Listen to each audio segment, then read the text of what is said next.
On commence par bonsoir, par Grenoble, parce que effectivement, c'est un adolescent de 14 ans qui a été atteint hier par 3 balles, une dans le dos et 2 dans les jambes, tout près d'un point de vente de drogue à Grenoble. Il est toujours dans le coma, pronostic vital engagé. Ses agresseurs n'ont pas été attrapés. On sait qu'il y a une enquête en cours. On ne sait pas exactement les circonstances de ce qui s'est passé. On va juste faire le point sur le profil de ce jeune homme, parce qu'encore une fois, c'est un jeune homme à 14 ans. Dans un premier temps, on pensait même qu'il avait 12 ans. Ce que je disais, ce sont des enfants soldats aujourd'hui qui sont utilisés par les narcotrafiquants. Qui est ce jeune homme qui est entre la vie et la mort? Le point avec Sabrina Berlin-Bouillet. Oui, Laurence, le profil de ce garçon blessé ce dimanche à Grenoble se précise. Déjà, ce que l'on sait, c'est que ce garçon est toujours dans le coma et que son pronostic vital reste engagé. Son identité, elle, n'est toujours pas certaine. Mais le parquet de Grenoble a communiqué et nous apprend qu'il semblerait qu'il s'agisse d'un mineur de presque 14 ans. Il serait né en Algérie en 2011. On le retrouve dans les fichiers de police sous diverses identités. Il est connu pour des faits de trafic de stupéfiants en région parisienne et à Grenoble. Face aux policiers, il disait alors être marocain, puis algérien, et se contredisait aussi sur son année de naissance. En octobre dernier, il avait été contrôlé sur un point de deal en possession de plusieurs drogues, dont du cannabis et de la cocaïne. Il devait d'ailleurs se présenter au tribunal pour enfants concernant cette affaire le 10 décembre prochain. Concernant son parcours maintenant, ce mineur non accompagné a été plusieurs fois hébergé en foyer dont il a fugué à plusieurs reprises. Je vous rappelle que ce garçon a été touché par 3 balles, des balles qui l'ont blessé dans le dos et dans les jambes. Il était en arrêt cardio-respiratoire lorsque les secours sont arrivés. Il a pu être réanimé avant d'être transporté au CHU. Le ou les auteurs du tir n'ont toujours pas été interpellés. Merci beaucoup Sabrina. Jean-Christophe Couvi, vous êtes policier. Ce qui me frappe, c'est le rajeunissement de ces jeunes que l'on retrouve dans ces règlements de compte et qui sont peut-être mêlés au trafic de stupes. Oui, un rajeunissement, nous on le constate effectivement sur le terrain, et en fait il y a même des filières qui nous amènent des mineurs isolés pour servir justement de chair à canon. Il y a une sous-traitance entre guillemets par le narcotrafic, parce qu'ils savent que voilà, c'est l'angle mort, j'allais dire, dans la justice. Les mineurs aujourd'hui, on voit bien nous qu'il y a un virage qui a été pris, et que là-dessus on a du mal, le législateur, les magistrats ont du mal à lutter contre cette tendance, et ça se rajeunit de plus en plus. Alors oui, aux enfants soldats, ça fait des années qu'on le dit. C'est exactement ça. Bientôt, on leur met déjà des flingues dans les mains, ce sera des kalachnikovs, des armes de guerre. Le jour où l'Ukraine aura fini sa guerre avec la Russie, on sait très bien qu'on aura massivement un retour d'armes. De ces armes. Ça a déjà commencé. Et dans les quartiers, oui, ça a déjà commencé, mais il y en aura encore plus. Donc en fait, c'est qu'est-ce qu'on fait? Alors on améliore effectivement la connaissance des stupes.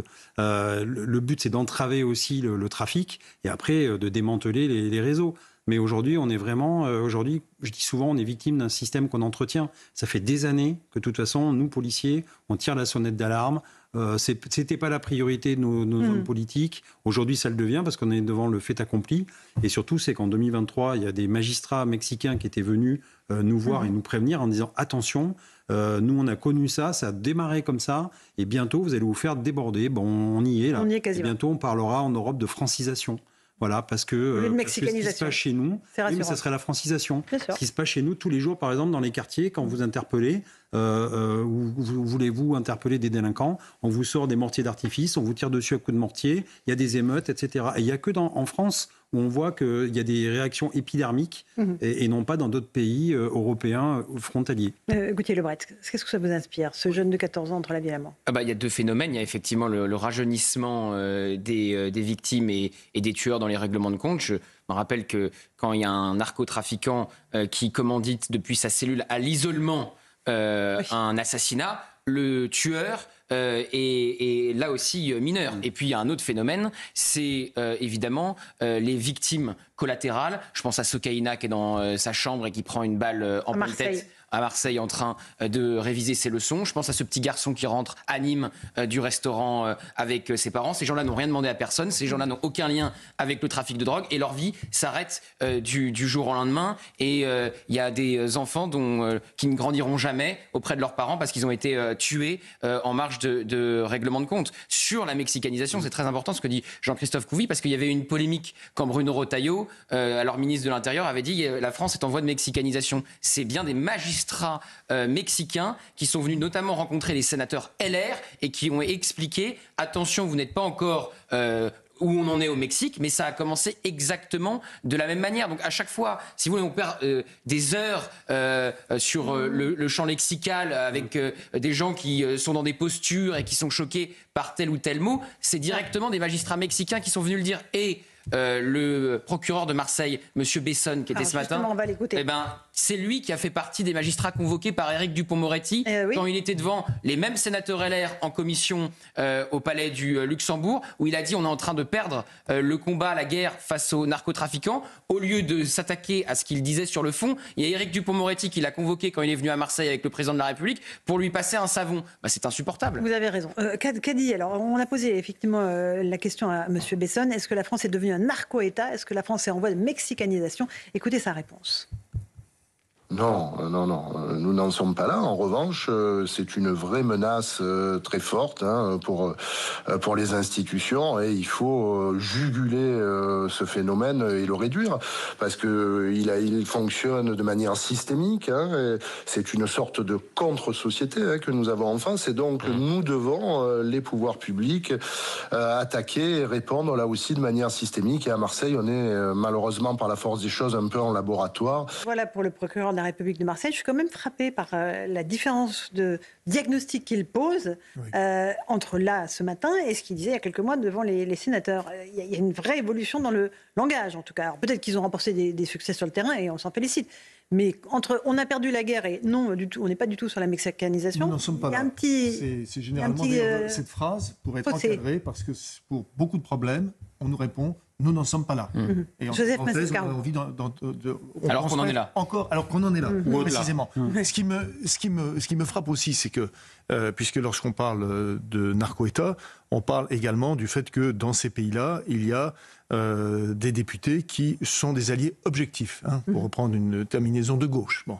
Or, ces alliés, en fait, lorsqu'il y a eu la loi, la fameuse loi donc, sur les narcotrafics, vous avez vu toute une partie de la gauche qui a présenté cette loi au Conseil constitutionnel, dont LFI. Voilà. Cette partie-là, et ce qui frappe, c'est qu'aujourd'hui... Pour qu'elle soit censurée. Pour qu'elle soit censurée, et qu'aujourd'hui, vous avez un des fers de lance, qui est M. Andy Kerbra, qui est allé acheter de la drogue à un mineur avec des fonds publics, avec les fonds de l'Assemblée nationale, pardonnez-moi, et lui, il est en train de faire la leçon à la terre entière. Et donc là, pardon, on n'en est pas là. Mais on n'est pas loin. Gauthier, oui, on y est déjà.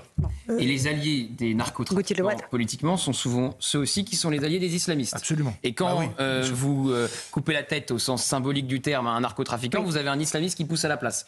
Tout ça est souvent lié aussi. On était avec Thibault de Montbrial tout à l'heure. Il explique très bien la jonction entre islamistes et narcotrafiquants. Alors écoutons Thibault de Montbrial qui était chez Pascal Praud sur Europe 1 il y a quelques instants. Vous avez d'un côté une volonté politique exprimée et de l'autre la crainte d'aller trop loin, c'est-à-dire de déclencher dans la répression de l'État contre le narcotrafic des phénomènes comme un premier tremblement de terre appellerait des répliques, si vous voulez, qui aboutiraient à ce que un certain nombre de quartiers ou de groupes dans les quartiers se soulèvent pour s'opposer et pour casser la détermination de l'État. Et moi, ce qui m'inquiète beaucoup, c'est que je crains que nous arrivions au moment où des responsables, des hauts fonctionnaires, des élus déterminés dans ce combat soient assassinés. Et le problème, c'est que ça va faire comme avec l'islamisme. Si vous avez une ou deux personnalités qui est assassinée, vous savez, vous en tuez un, vous en terrorisez 1000. Ouais, c'est vrai, ce qu'il dit Thibault de Montbrial. Les réveiller. Laetitia Guinan, les réveiller, je ne suis pas sûre malheureusement. Les réveiller parce qu'on est en train de prendre conscience, on n'a pas encore complètement pris, et c'est effectivement ça qui va advenir, parce que les Pays-Bas se sont réveillés au moment où justement des figures de premier plan ont été assassinées ou menacées, comme d'ailleurs la royauté. Et donc il y a effectivement un côté électrochoc. On commence à réaliser qu'on a perdu des territoires, que ces territoires sont occupés et menacent évidemment notre jeunesse, qu'elles menacent notre économie, vous l'avez très bien dit, c'est 5 milliards, 5 milliards d'euros par année qui sont réinjectés dans l'économie. Et donc, ça touche tous les secteurs de l'économie, mais probablement aussi de la politique. Il y a de la corruption derrière. Il y a des quartiers, on va bientôt être dans les élections municipales.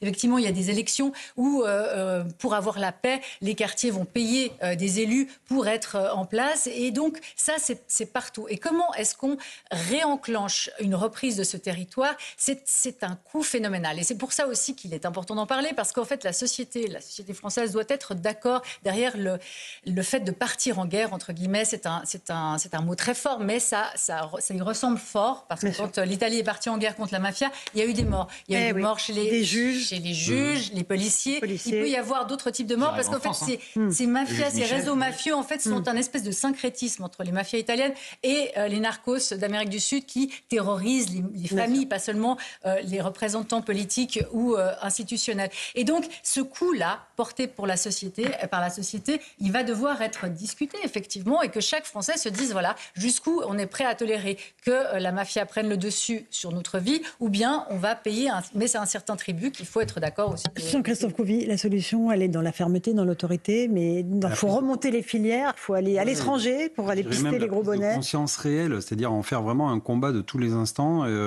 Alors, il y a déjà eu un sursaut, là, on a une coordination, on essaye de lutter, mais en fait, on voit bien qu'il faut y mettre les moyens. Aujourd'hui, on ne parle pas du tout de ça, parce que les moyens à l'Assemblée nationale, c'est pour autre chose. Mais nous, on se bat, en fait, effectivement, dans la tranchée, en fait, j'allais dire. C'est vraiment du corps à corps par rapport à eux. Après, c'est un système de quartier, un système économique de quartier qui se structure autour du trafic, et souvent qui a un lien géographique communautaire aussi. Et qui fait vivre beaucoup de monde. Vous allez sur l'est de la France, c'est les Albanais. Vous allez sur Marseille, il y a la mafia nigériane. Il y a aussi la mafia maghrébine, etc. Enfin, je veux dire, tout est structuré. Et maintenant, la France, qui avait longtemps été épargnée un petit peu par les mafias, ça servait plutôt de base arrière aux mafias italiennes, par exemple, qui venaient se mettre un peu au vert en France et qui repartaient. Or, aujourd'hui, maintenant, c'est structurel. C'est-à-dire que, regardez dans les rues, il y a des barbershops, il y a des coiffeurs, il y a des kebabs, il y a plein de petits commerces comme ça de proximité qui blanchissent l'argent parce que vous inventez effectivement une clientèle et donc vous blanchissez votre argent dedans. Il y a du BTP, il y a des entreprises bien plus respectables. En fait. Alors, Jean-Sébastien, un tout petit dernier, parler des consommateurs, parce que évidemment la responsabilité des consommateurs, elle est entière. Ah oui, moi je le répète toujours. Enfin, j'entends ce que dit Laetitia sur la société française, mais j'ai l'impression que la société française, en réalité, elle va dans l'autre sens. Enfin, la consommation ne cesse de progresser partout, dans tous les milieux et dans toutes les régions de France. Donc, ça n'est pas qu'une question sécuritaire. Et quand on voit ces faits divers tragiques, enfin, les enfants dont vous avez parlé, Gauthier, ou quand on voit ce gamin à Marseille, quand on voit ce qui s'est passé aussi à Grenoble, mais enfin, comment les gens qui se droguent, qui achètent encore de la drogue, peuvent-ils le faire sans assumer qu'ils ont aussi du sang sur les mains, parce que c'est de ça dont il s'agit. Il n'y a pas de trafic propre, ça n'existe pas, c'est une illusion. On a réussi à imposer l'idée que prendre le volant en étant ivre était un comportement social répréhensible. Je pense qu'il est grand temps que et tous autant que nous sommes, et il y a des vraies addictions, je ne sous-estime pas la dimension médicale du problème chez certains, mais tout le monde n'est pas dans l'addiction, il y a quand même beaucoup de comportements récréatifs aussi.